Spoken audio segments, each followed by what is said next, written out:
बेटा example number 12.5 में आप लोगों को जो जो चीजें गिवन हैं वो वैल्यू हम इंसर्ट करेंगे। जो आपका फॉर्मूला होता है, एक second,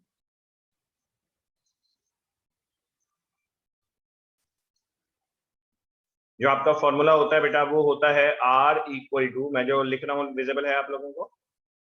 yes sir. Okay, R equal to rho L by A। बेटा इसमें जो वैल्यूज हम इंसर्ट करना स्टार्ट करेंगे, जो लेंथ ऑफ द वायर हमें गिवन है, सी हेयर 1 मीटर, टेम्परेचर का कोई यूज नहीं है, और रेजिस्टेंस हमें गिवन है 26 ओम्स। तो रेजिस्टेंस बेटा हमने डाल दिया 26 ओम्स। आपने कर लिया बेटा, आप मेरे को लास्ट वैल्यूज में हेल्प करना फिर कैलकुलेशन में, ठीक है बेटा? रो की जो वैल्यू है आपकी रेजिस्टिविटी वो आपको निकालनी है, और जो एल की वैल्यू है, रो जो होता है बेटा इस तरह थोड़ा सा पी होता है घुमा के, ये इस तरह लिखा जाता है ये हल्का सा, और एल की जो वैल्यू है 1 मीटर है। और जो एरिया है आपका, देखें आप, जो एरिया है वो फॉर्मूला लगेगा पाई आर का स्क्वायर। जो एरिया है वो क्या लगेगा? पाई आर का स्क्वायर। ओके, तो पाई की वैल्यू आप क्या डालेंगे? 22/7। और आर का स्क्वायर के लिए आपको पहले रेडियस निकालना पड़ेगा। तो जो रेडियस है 0.15। यस, रेडियस हमारा जो निकला था 0.5, 0.3 है ये मिलीमीटर, सो इट बिकम 0.15। 55 क्यों बोल रहे हो बेटा आप? ये बन जाएगा 0.15 मिलीमीटर, और मिलीमीटर को मीटर में कन्वर्ट करने के लिए ये बन जाएगा आपका 0.15 मल्टीप्लाई बाय 10 की पावर -3। मिलीमीटर से मीटर में जाना हो -3। ओके, ये बेटा आपका लेंथ ऊपर 1 है, पाई आर का स्क्वायर। आर का स्क्वायर का मतलब ये वैल्यू अब आपकी जो बन गई वो बन जाएगी 15, 3 का 0.15, और ये बन जाएगा 15/100, और मल्टीप्लाई बाय मिलीमीटर से मीटर में कन्वर्ट करने के लिए सर ने इसको किया है 10 की पावर -5, 10 की पावर -3, सॉरी बीच में ये वैल्यू और इसका स्क्वायर। तो ये वैल्यू समझ में आ गई सर ने कैसे बनाई है? यहाँ तक कोई दिक्कत किसी को? रेडियस निकालने तक कोई दिक्कत है? ये डायामीटर गिवन था स्टूडेंट्स, हमने इसको रेडियस में कन्वर्ट किया है 0.15। अब ये वैल्यू को हम यहाँ लेके जाएंगे, हमने रो निकालना है, रो का मतलब रेजिस्टिविटी होता है बेटा। तो ये वैल्यू आपकी बन जाएगी 26 और मल्टीप्लाई बाय 22/7, और मल्टीप्लाई बाय यहाँ जो वैल्यू है आपकी 15 का स्क्वायर क्या होता है स्टूडेंट्स? 225 अपॉन में नीचे आपके बेटा ये 4 जीरो बन जाएंगे, 4 जीरो, क्योंकि 100 का स्क्वायर होगा, और 3 का स्क्वायर बन जाएगा 10 की पावर माइनस हाउ मच 6। 5 क्यों? ऐड थोड़ा ना होती है पावर, ये तो मल्टीप्लाई होती है पावर की पावर। 2 3 6। ओके, अब आपको इनकी कैलकुलेशंस करनी है, तो हम इसकी कैलकुलेशन करते हैं। हम 22/7 को 3.14 ले लेते हैं, कैलकुलेशन हमारी आसान हो जाएगी अब, क्योंकि हमने बाद में तो डिवाइड करना ही है इसको। 3.14 multiply by 225,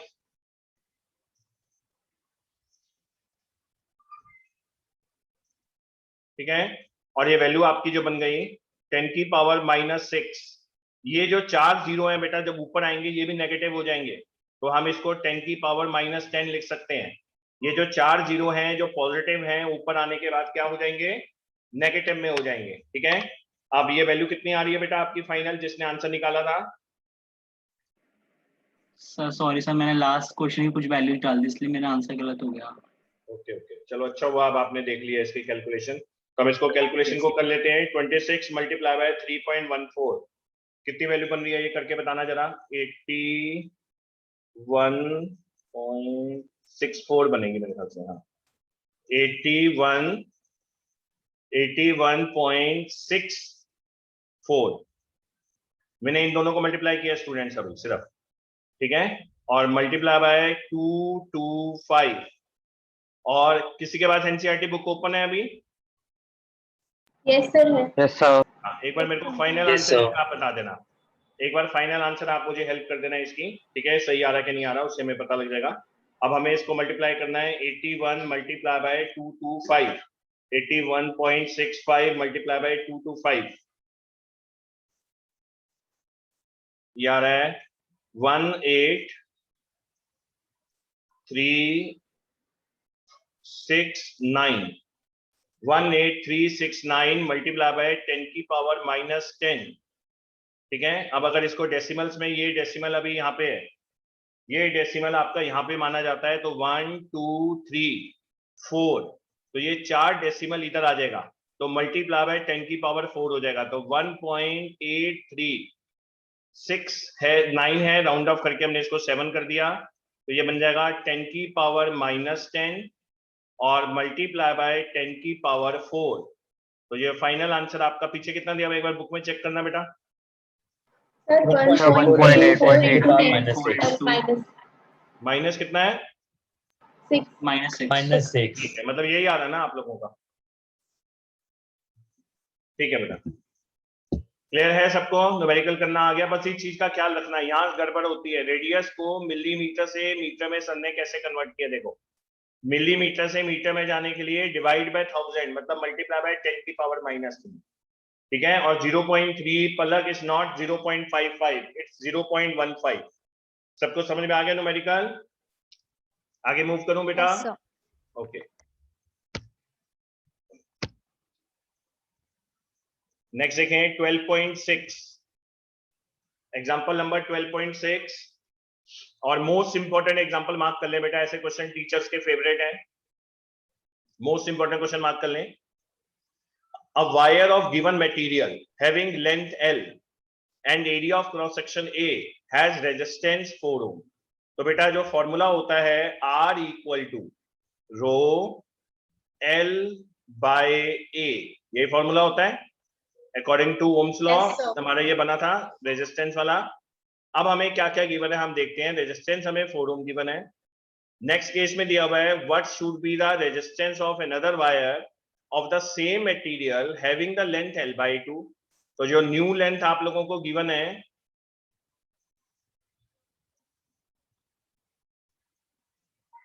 new length given है स्टूडेंट्स, वो है आपकी L by 2, मतलब जो पुरानी लेंथ L थी उसका हाफ है।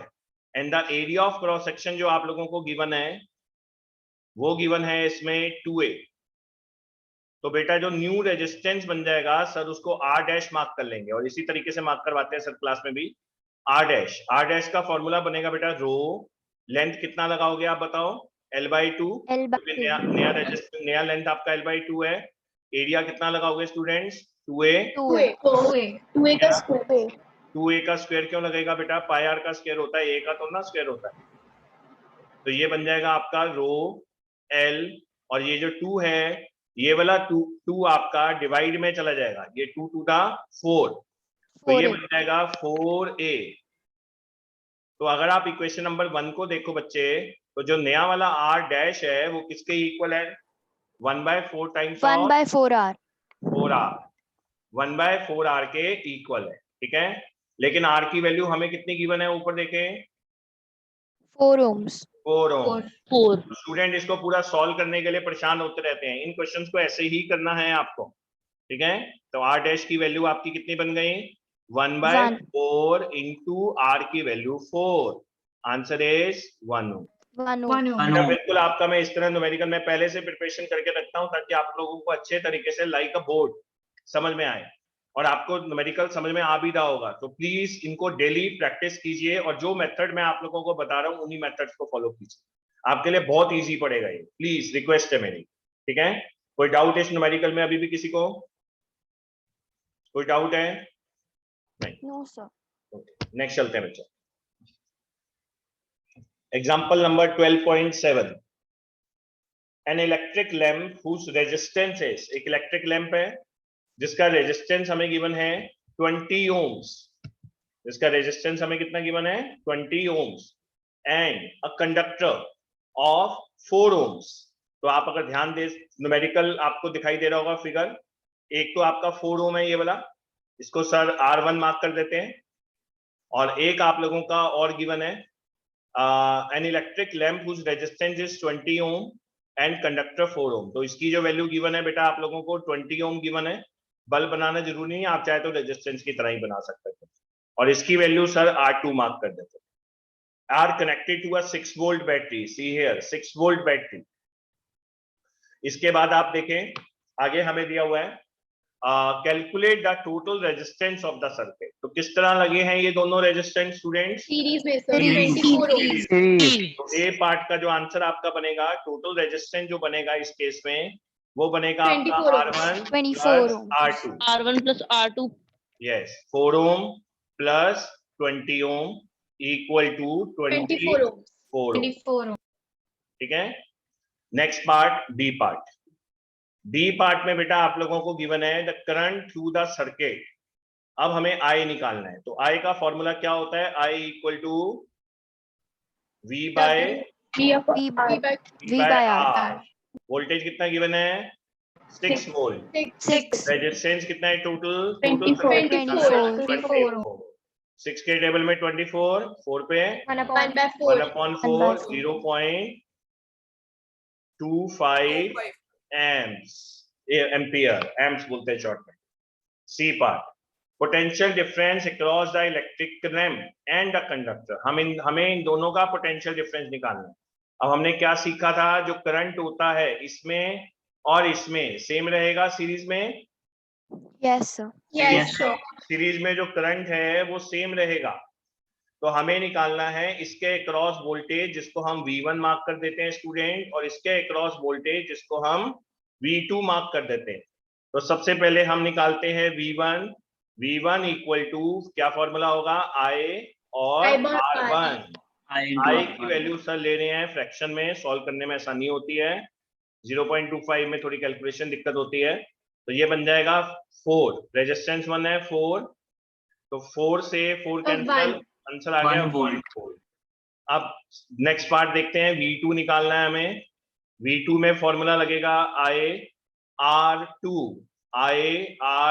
वोल्टेज इसकी निकालनी है ना आपने, तो करंट तो इसमें वही वाला जा रहा है, लेकिन रेजिस्टेंस इसकी कितनी है? 20। तो करंट लेंगे 1/4 क्योंकि करंट सेम जाता है, 5 वोल्ट। करंट सेम जा रहा है। और रेजिस्टेंस लेंगे 20। 20 4 5 दा 25 वोल्ट। 5 volts. आपने एक चीज ऑब्जर्व की, इन दोनों का सम कितना आ रहा है? 6 देखो आप, जो टोटल बैटरी का वोल्टेज था वो डिवाइड हो जाता है, पूरा का पूरा डिवाइड हो जाता है। ठीक है। तो जिसका रेजिस्टेंस ज्यादा उसने ज्यादा वोल्टेज ले लिया, जिसका रेजिस्टेंस कम उसने कम वोल्टेज ले लिया। ठीक है। और इसी वजह से हम चीजों को सीरीज में नहीं लगाते हैं, क्योंकि अगर हम सीरीज में लगाएंगे तो वोल्टेज डिस्ट्रीब्यूट हो जाएगा, इक्वल वोल्टेज नहीं मिलेगा। क्लियर है? कोई डाउट इस न्यूमेरिकल में? समझ में आ गया होगा? बोलो बेटा। Yes Yes sir. नेक्स्ट देखिए बेटा, एग्जांपल नंबर 12.8।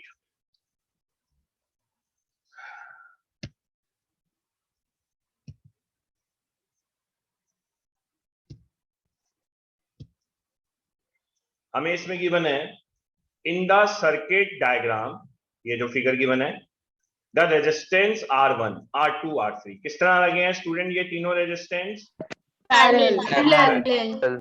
अब इनकी वोल्टेज हमें गिवन है। R1 कितना गिवन है? 5 ओम। 5 R2 कितना गिवन है? 10 ohm. 10 ओम। R3 कितना गिवन है? 30 ohm. 30 ओम। ये हमें वैल्यूज गिवन है स्टूडेंट्स। ठीक है। पहला पार्ट हमसे पूछा है the current through each resistor. तो पहले वाले में करंट तो अब पैरेलल में डिवाइड होता ना, Yes sir. पहले वाले में I2 ऐसे मार्क कर दिया करो। अगर टीचर ने नहीं दिया हुआ अपने मार्क कर दो, फिगर को दोबारा बनाओ। ये जो मैंने लिखा I1 I2 I3 ये आप लोग ऑब्जर्व कर पा रहे हैं, देख पा रहे हैं? Yes sir. ये ऐसे मार्क किया करो जैसे सर ने अभी मार्क किया ना बेटा, I1 I2 I3 R1 R2 R3 ऐसे मार्क जरूर किया करो। इससे क्या होगा? न्यूमेरिकल करने में बहुत आसानी होगी। और वोल्टेज पैरेलल में क्या रहती है? क्या रहती है? सेम। Voltage across. अब हमें टोटल बैटरी की वोल्टेज गिवन है 12 वोल्ट, ये गिवन है। तो हम क्या करते हैं, सबसे पहले हम सीरीज में पैरेलल में हम लोग रेजिस्टेंस निकाल लेते हैं। पैरेलल में हम लोग रेजिस्टेंस निकाल रहे हैं। 1/R equal to 1/R1 plus plus 1 1 by by R R2 1 by R2 और प्लस 1 by +1/R3 R3 तो बेटा ये पैरेलल कॉम्बिनेशन का फॉर्मूला होता है, याद आया हो आप लोगों को। तो ये बन जाएगा 1/5 प्लस plus 1 1 by by 10 10 और प्लस 1 by 1 by 30 30। अब इसका एलसीएम हम ले लेंगे, एलसीएम तीनों का 30 आ रहा है। 30 तो 5 के टेबल में 6 पे, 10 के टेबल में आएगा 3 पे और 30 के टेबल में 1 पे। तो ये बन जाएगा 10 by 30। 1 by 3 1 by 3 क्यों 3 आएगा, 3 ohms।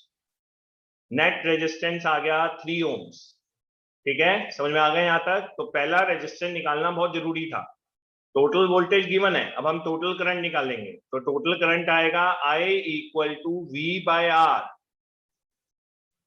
I equal to V/R। तो I जो हो जाएगा आपका, वोल्टेज हो गई आपकी 12 वोल्ट 12 और रेजिस्टेंस है आपका 3। तो ये बन गया 3 4 12 4 मतलब ये जो करंट यहाँ से जाएगा ना स्टूडेंट, यहाँ से, इसको मैं I मार्क कर देता हूँ। ये जो I है ना, ये 3 पार्ट्स में डिवाइड हो गया है, I1 में, I2 में और I3 में। I1 I2 I3 में 3 पार्ट्स में डिवाइड हो गया है करंट। अब हमें अलग अलग करंट निकालना है। चलो अब हम अगला काम करते हैं। पहले हम निकालते हैं I1। सर ने जो निकाला है बेटा, टोटल करंट निकाल लिया, बी पार्ट सर ने पहले निकाल लिया। टोटल रेजिस्टेंस, टोटल सर्किट का रेजिस्टेंस निकाल लिया, सी पार्ट भी निकाल लिया। अब हमें निकालना है ए पार्ट। ए पार्ट में क्या गिवन है, रीड करो एक बारी।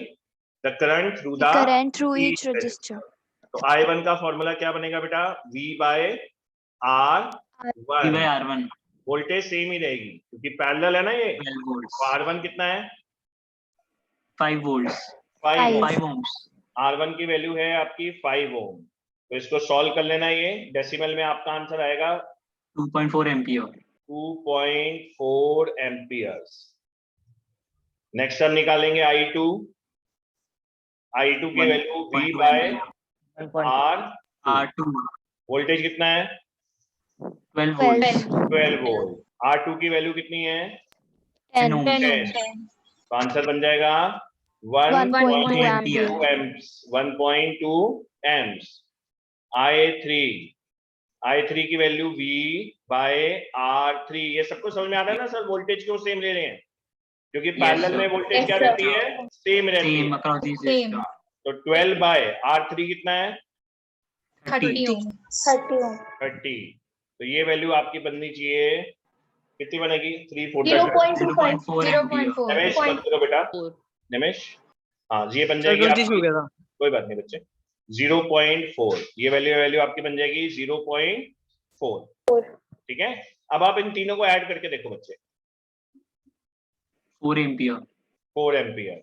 इन तीनों को जब आप ऐड करोगे, आप देखोगे इन तीनों का सम, इन सबका सम आप कैलकुलेट करके, ये निकालना नहीं है, ये आपकी नॉलेज के लिए बता रहा हूं मैं, अप्रॉक्स, क्योंकि कई बार डेसिमल की गड़बड़ हो सकती है, तो अप्रॉक्स यही वैल्यू आएगी। तो हमारा आंसर करेक्ट है, हमें पता लग जाएगा।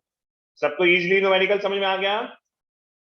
एक बात मेरी ध्यान रख लो, स्कूल की टीचर कुछ भी करवाए, जिस बच्चे ने लखमीर सिंह के, जिस बच्चे ने एनसीईआरटी के सभी न्यूमेरिकल कर लिए, बोर्ड में एक सिंगल न्यूमेरिकल भी वो छोड़ के नहीं आ सकता, एक सिंगल न्यूमेरिकल भी वो छोड़ के नहीं आ सकता।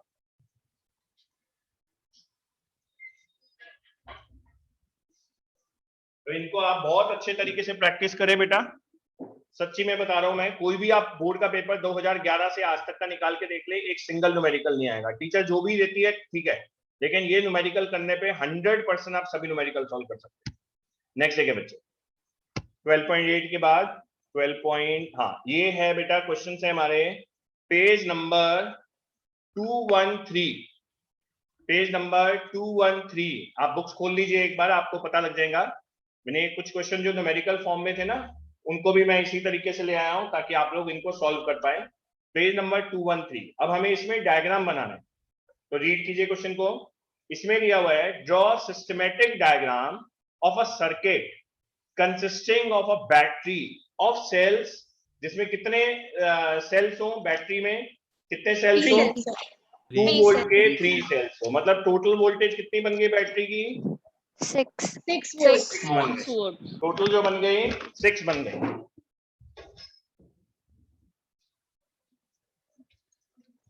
अब नेक्स्ट पढ़िए आगे, each 5 ohm resistor, 8 ohm resistor, 12 ohm resistor and a plug key. तो हम इसका डायग्राम बनाते हैं, देखें। सबसे पहले हम स्टार्ट करते हैं। आपको बनाना था 5 ओम का, 8 ओम का और 12 ओम का, सीरीज में सर। सीरीज में। थोड़ा अच्छा नहीं बनेगा, तो मैं पूरी कोशिश कर रहा हूं।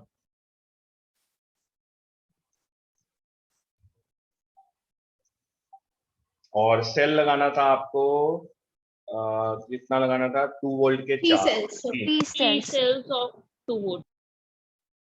ये जरा सर का वे देखना, ये जो बैटरी बनाते हो ना सेल वाली, देखो जरा, छोटे से बड़े को जोड़ा है सर ने। ये एक सेल हो गया, ये 2 सेल हो गया और ये 3 सेल हो गया, ठीक है। हर सेल 2 वोल्ट का है, तो total voltage of the battery पड़ गई 6 वोल्ट। 6 वोल्ट। सर ने पॉजिटिव बड़ा वाला टर्मिनल यहां रखा है, मैं हर चीज सिखा रहा हूं तभी ये ऑब्जर्व करना होता है। नेगेटिव वाला यहां रखा है, तो ये करंट आपका ऐसे जाएगा। सर ने क्या सिखाया था, करंट कहां से निकलता है, पॉजिटिव टू नेगेटिव। तो ये बन गया बच्चों आपका R1, जिसको हम मार्क कर देते हैं 5 ओम। ये बन गया आपका R2, जिसको हम मार्क करते हैं, कितना था, 8 ohms 8 ओम। ये हम मार्क करते हैं बेटा R3, 12 ohms ठीक है। अब आगे हमें और कुछ बनाना है इसमें, एंड प्लग की बनानी है। Plug key. तो देखो बेटा, प्लग की कैसे बनती है, प्लग की तो और आसान होती है बनानी, ऐसे बना के और ऐसे ज्वाइन कर देंगे। तो क्या ये सर्किट सही है, काम करेगा ये circuit? Yes sir. No sir, नहीं करेगा। ओ सर की ओपन है, की बंद नहीं क्लोज होगी, करनी है। ठीक है, ये प्लग की बंद करनी पड़ेगी। अब ये सर्किट कंप्लीट है, ठीक है। पहला क्वेश्चन हो गया आपका 12.213 का। देखें आप, ये क्वेश्चन गिवन है। नेक्स्ट है हमारा, redraw the circuit of question 1 putting an ammeter to measure the current. अब हमें एमीटर लगाना है, चलो हम तो लगा सकते हैं, मुझे तो प्रॉब्लम नहीं है, मेरे को तो रीड्रॉ नहीं करना। तो मैं इस लाइन को हटा के यहाँ पे एक एमीटर लगा देता हूं।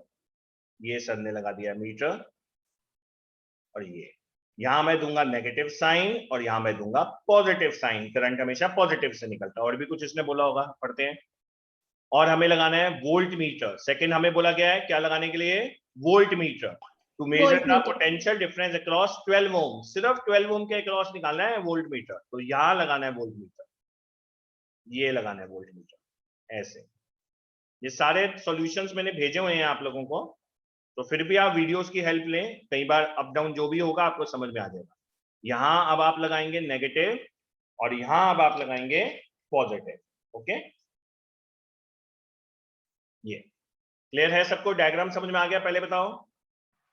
Yes sir. अब हमें अगला पार्ट देखो, हमें क्या करना है, what would be the reading in the ammeter. Ammeter क्या दिखाता है students, electric current. Electric current. तो सबसे पहले हमें निकालना है एमीटर की रीडिंग, तो हमें निकालना पड़ेगा टोटल रेजिस्टेंस।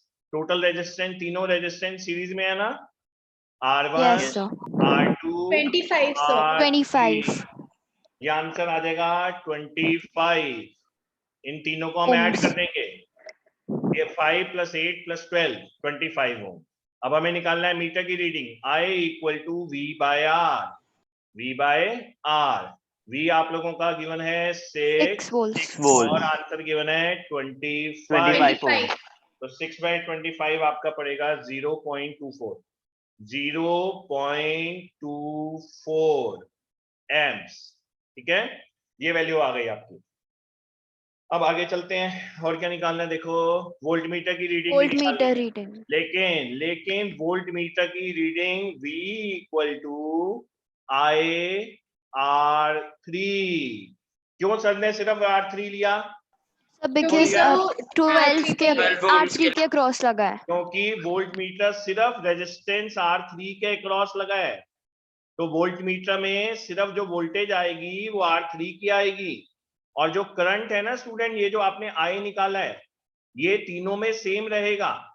I R1 में भी 0.24 रहेगा, R2 में भी 0.24 रहेगा, R3 में भी 0.24 रहेगा। लेकिन सीरीज में क्या डिवाइड होता है, क्या डिवाइड होती है? वोल्टेज। तो I की वैल्यू अब आपने निकाली थी 6/25। मैं फ्रैक्शन में लेता हूँ जानबूझ के, कैलकुलेशन कई बार आसान हो जाती है इससे, और अगली वाली इसमें नहीं होगी शायद, हाँ 0.24 ही लेनी चाहिए इसमें, क्योंकि सॉल्व नहीं होगा। 1 मिनट बेटा, हो जाती है कई बार, क्योंकि कैंसिल आउट हो जाता है कोई ना कोई वैल्यू इसमें, क्योंकि 24 है और 12 से मैं आसानी से मल्टीप्लाई कर लूंगा उसको। 0.24 मल्टीप्लाई बाय 12, तो 12 से जब मैं इसको मल्टीप्लाई करता हूं ये बन जाता है 2 4 8 288 बन जाएगा। बेटा विजिबल है? Yes sir. कुछ गड़बड़ हुई है, एक सेकंड रुको।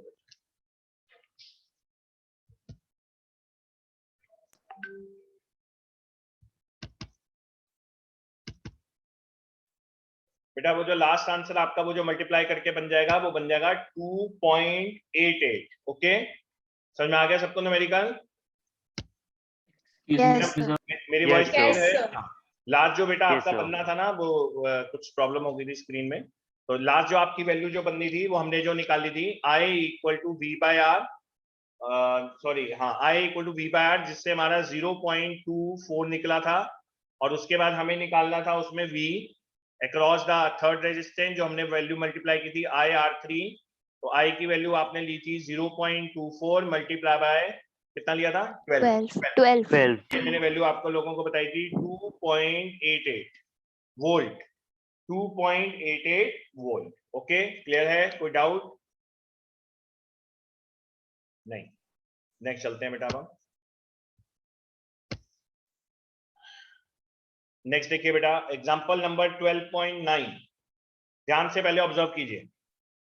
एग्जांपल नंबर 12.9, लास्ट हमने कौन सा एग्जांपल किया था? 12.8 ही किया था ना, तो मिस तो नहीं हुआ? नहीं सर, कोई मिस नहीं हुआ। Yes, sir.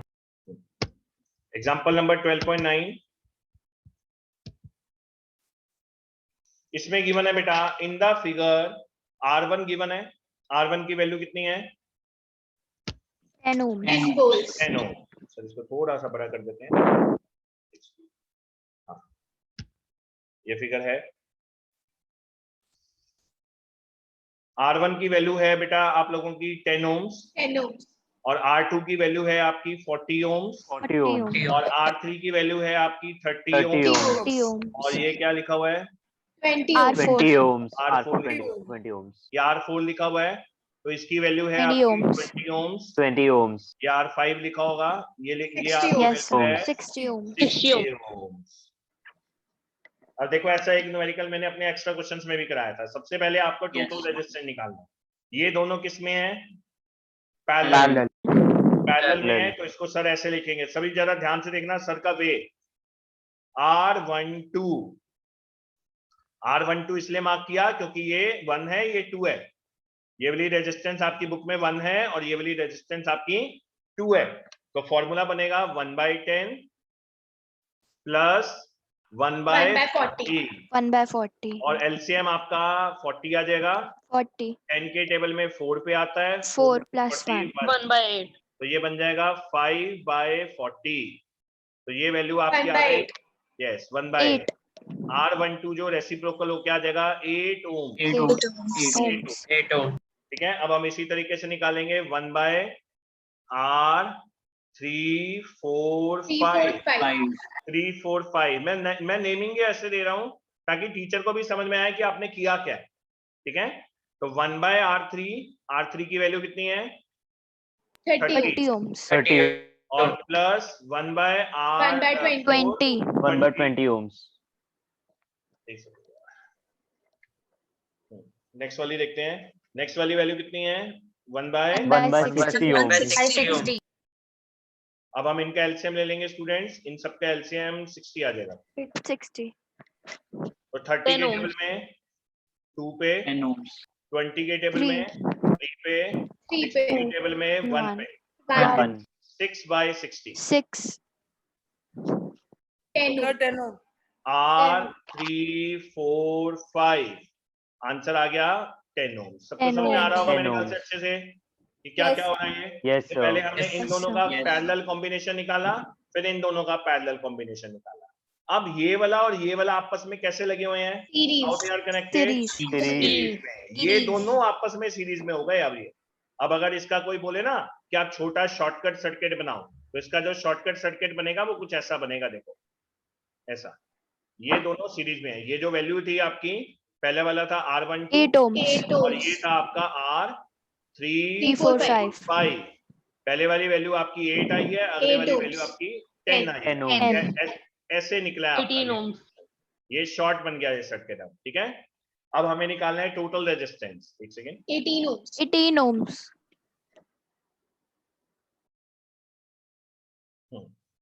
तो R की जो आपकी वैल्यू आ गई, दोनों को ऐड कर देंगे। 8 + 10 दोनों सीरीज में है, तो ये बन गया 18 ओम। टोटल रेजिस्टेंस आ गया। और क्या निकालना है? पहला पार्ट तो हमारा होगा total Current flowing current through circuit. Total current flowing. I = V/R। Voltage कितना है? 12 12. volts. 12. ये रहा वोल्टेज, देखो 12 वोल्ट। तो 12 on 18. अपॉन में 12 by 18. 0.67 ampere. 0.67 एम्पियर। Ampere. ठीक है, न्यूमेरिकल समझ में आ गया सबको? कोई डाउट है किसी कनेक्शन या किसी और टॉपिक से रिलेटेड इसके न्यूमेरिकल के? कोई डाउट है बेटा बताओ। चलो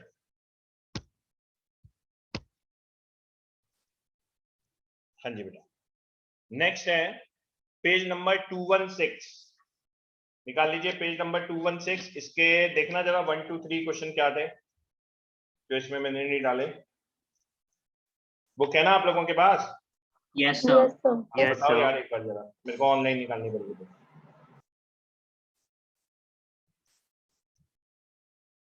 चलो पहले हम 4 5 कर लेते हैं, बाद में उसके सॉल्यूशन आप वो थ्योरेटिकल होंगे, उसके सॉल्यूशन फिर मैंने आप लोगों के एनसीईआरटी में उसमें दे रखे होंगे।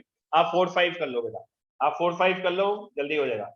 नेक्स्ट क्वेश्चन देखिए, फोर्थ वाले में बोल रखा है how can 3 resistor of resistance 2 ohm 3 ohm 6 ohm. Most important question में आता है ये वाला, मोस्ट इंपॉर्टेंट, ऐसे टीचर के फेवरेट हैं। कैसे आप इनको कनेक्ट करेंगे इन तीनों को, ताकि आपका एक बार कंडीशन बन जाए 4 ओम और एक बार कंडीशन बन जाए 1 ओम। देखो 1 ओम का तो मैं आपको बिना कोई दिमाग लगाए बता सकता हूं। मैंने आपको एक बात बताई थी, पैरेलल में हमेशा आंसर सबसे छोटे से भी छोटा आता है। तो इन तीनों में सबसे छोटी वैल्यू कितनी है? 2. 2 ohms. Ohms. इन तीनों में सबसे छोटी वैल्यू है 2 ओम, तो मतलब उससे भी छोटा आ रहा है, तो ये कनेक्शन 100% पैरेलल का होगा। तो हम करके देख लेते हैं। तो बी पार्ट के लिए हम पहले करते हैं, क्योंकि मेरे को ये देखते ही पता चल रहा है। 1/R हम करके देखेंगे कैसे हम इन तीनों को कनेक्ट करें। 1/2 + 1/3 + 1/6, ये बन गया बेटा आपका एलसीएम आ जाएगा 6। 2 के टेबल में 3 पे, 3 के 3 टेबल में 2 पे, 6 के टेबल में 1 पे। 6 by 6. 6 by 6 1 ohms. 6/6 आ गया 1। तो मतलब ये कंडीशन सही हो गई। All are Yes, sir. Connected in parallel. Parallel. Parallel. Second case में आप लिखोगे they should be connected in parallel, और टीचर को सर्किट बना के दिखा दोगे। ऐसे बना के दिखाना है टीचर को, सॉल्व भी करके दिखाना है और बना के भी दिखाना है टीचर को ऐसे। ठीक है, ये वाला 2, ये वाला 3 और ये वाला 6। अब बात करते हैं ए पार्ट की। ए पार्ट 2 और 3 और 6 लगाना है, तो आपको लगाना है 2 3 और 6। तो 3 और 6 का देखो, मैं बहुत सालों से कर रहा हूं इसलिए मुझे पता है। 3 और 6 का जब मैं पैरेलल निकालता हूं ना, तो वो वैल्यू निकलती है आपकी 2 निकल जाती है। तो इनको ऐसे लगाना पड़ेगा। ये आपको हिट एंड ट्रायल आपको करके देखने पड़ेंगे सारे केसेस, ज्यादा नहीं बनते हैं। जितना गिवन हो उससे एक ज्यादा केस बनता है। अगर 3 वैल्यूज गिवन है तो 4 केसेस बनेंगे, इससे ज्यादा नहीं बनेंगे आपके। तो ये ऐसे आप लगाएंगे इनको, तो देखें आप, आपका आंसर बिल्कुल मैच कर जाएगा। ये वाला आप लगाएं 3, ये वाला आप लगाएं 6, ये वाला आप लगाएं 2 ओम 3 ओम 6 ओम। तब आप करके देख लें। 3 और 6 का आप पैरेलल निकाल के देख लें कितना आएगा। देखो 3 और 6 का जब आप पैरेलल निकालेंगे 1/3 प्लस 1/6 एलसीएम हो जाएगा 6। 3 के टेबल में 2 पे, 6 के टेबल में 1 पे, आंसर बन गया 3/6। तो फाइनल आंसर जो आर आ जाएगा वो कितना आ गया 2 ओम। तो ये मतलब अब ये सर्किट कैसे हो गया, अब ये सर्किट ऐसा हो गया। देखो ये ऊपर वाला सॉल्व हो गया, सर्किट ऊपर वाला जो था In series. ये भी 2 हो गया, ये भी 2 हो गया। तो फाइनल आंसर क्या आ गया, फाइनल आंसर ये 4 ओम। तो आपको टीचर को ये बना के दिखाना है और ये सॉल्व करके दिखाना है कि दोनों को अब आपने रेजिस्टेंस, इसको आप R1 मार्क कर दो, इसको आप R2 मार्क कर दो, इसको आप R3 मार्क कर दो। ठीक है, तो टीचर को आपको ये करके दिखाना है कि आपने कैसे वैल्यू निकाली है। अब आप ये जो